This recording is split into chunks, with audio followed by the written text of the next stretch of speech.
Hello, my friends. How are you doing?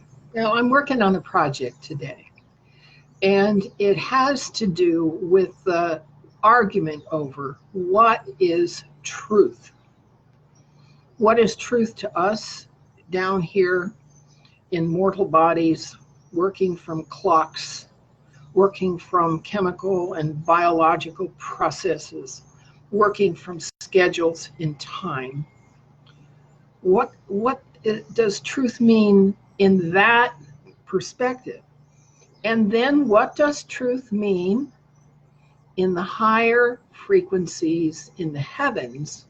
How come the truth we get from the heavens is different from the truth we get down here? Okay, I've left you some pictures that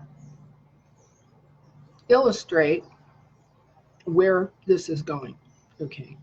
In the first place, the cosmology which we are given is a politically oriented cosmology, the intent and purpose of which is to teach us a cynical philosophy in which we are tiny grains of sand in an enormous universe, and it's all very impersonal and it's all very dead except for us. Okay, that's the official truth. And I'm here to show you how that truth never withstands or withstood the tests of logic and reason. All right, I'm going to have some links for you also. And they're Lloyd Pye, and they're Michael Tellinger, and they're Sylvia from New Earth, who have deeply researched the archaeology and paleontology that official doctrine denies, and that states that human sentient occupancy of this piece of world goes back way before the official version allows. Okay, that's the first thing. The second thing is, because our chronology doesn't correspond with our physical reality, because in fact our ground is still and our sky is what rotates, we have a stilted version of what even time is. And the DARPA Pegasus mission exploited our concept of time, excuse me, this happens every once in a while, in order to create a story about time travel.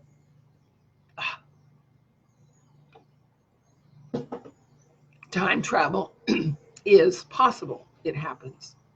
It's not even very difficult. It's about the solfeggio frequencies is about time travel. So I have a link down below about what the solfeggio frequencies constitute. 174 to something, 375, 395, 417, 432, 528, so on. And the reason those solfeggio frequencies exist is that they are the points where matter can precipitate. You know what I mean by precipitate? There's all this stuff floating around, and at certain frequencies, the matter kind of coagulates. It kind of gets firm. Okay, it gets firm is what we call it. And in one of the pictures that I've given you, there's the Schumann resonance on one side, and on the other side is the landmass with the North Pole, which is actually a vortex and actually the shape of a champagne glass. Okay, so that as the magnetic engine drives the vortex around and round like a tornado, right? Like a tornado. All right. The part at the bottom is going slower than the larger part, the larger diameter at the top. Now, isn't that logical? Okay, that's right. And what the Schumann resonance, which is that magnetic engine, does is drive all the biological processes that are precipitating at each of the solfeggio frequencies. And so each of the solfeggio frequencies has a slightly different precipitation in terms of how fast and how many revolutions it's gone, it's clock, it's time, all right? Up at the top, it's going very fast, and that's up at the top, we're somewhere around the fall of 2019, and down at the bottom, maybe the timeline down there, the precipitated matter down there, because it's much slower, is only back in 1946 or 18 something, all right? That's where DARPA Pegasus figured out that matter coheres at these different timelines. And that's how, if your spirit can move from timeline to timeline, you're a time traveler. Ta-da! All right, you're a time traveler.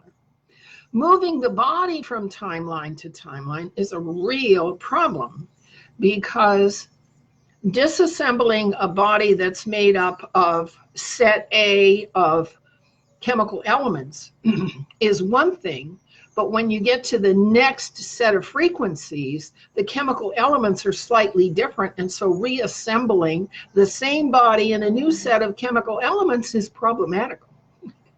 Okay, we're not there yet. And so when ETs, especially Anunnaki, who've been coming and going for a long time, and Greys and Alpha Dracs, when they come here, they're interdimensionals, and they see the different timelines, okay? And where they can happen to be able to interject themselves and physically enter and become visible is problematical.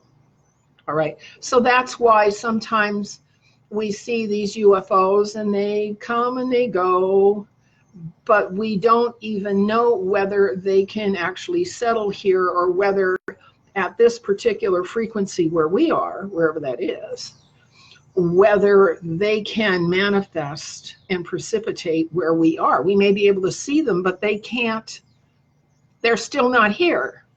They're only an apparition. They're an appearance, but they're not actually here, because they can't manifest their materiality at this level or that level or that level. Maybe they're just at a certain level and we're at a different level, but we still see a light in the sky, and that's the UFOs. So how does Disclosure talk about this? Well, Disclosure talks about appearances of UFOs, but they don't talk about the materialization